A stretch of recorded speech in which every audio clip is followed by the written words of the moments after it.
Hello বন্ধুরা, তোমরা সবাই কেমন আছো? আশা করি ভালো আছো, আমিও ভালো আছি।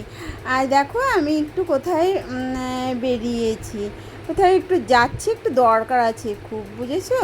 তাই একটু একটু বেরোলাম বন্ধু। তারপরে দেখো আমি বেরিয়ে এবার আমি বাড়ি চলে এসেছি, তালা খুলছি, ঘরে ঢুকবো। এবার দেখো আলু পটলের তরকারি হবে আজকে, প্লেন। আর হয়েছে ভেন্ডি আলু ভাজা। ভেন্ডি আলু ভাজা খেয়ে দেখবে বন্ধুরা, খুব ভালো লাগে, একটু বেশি তেল দিয়ে ভাজবে।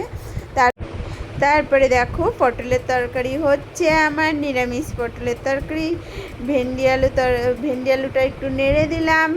এবার দেখো বন্ধুরা, বিউলির ডাল। কে কে তোমরা বিউলির ডাল খেতে ভালোবাসো? আমার তো খুব ভালো লাগে বন্ধুরা। তারপরে এইদিকে দেখো পটলের তরকারি আমার হয়ে গেছে।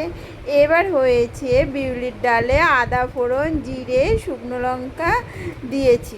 এবার একটু জিরের গুঁড়ো দেব। বন্ধুরা দেখো তো, দেখো একটু জিরের গুঁড়ো, একটু ধনের গুঁড়ো দিয়ে আমি ডালটাকে ভালো করে সাঁতলে নেব। এবার দেখো ডালটাকে আমি ফোড়ন দিচ্ছি। এবার বিউলির ডালটাকে ডালের কাটা দিয়ে নেড়ে দেবো, পরিমাণ মতো জল দেবো। দেওয়ার পরে আমার বিউলির ডাল হয়ে যাবে, 10 মিনিট ফোটাবো। এদিকে আলু পটলের তরকারি আমার হয়ে গেছে।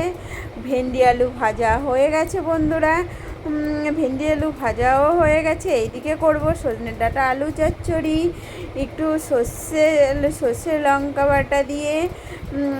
এবার আমি নামিয়ে দিচ্ছি, এই যে সর্ষে আর লঙ্কা, কাঁচা লঙ্কা দিয়ে।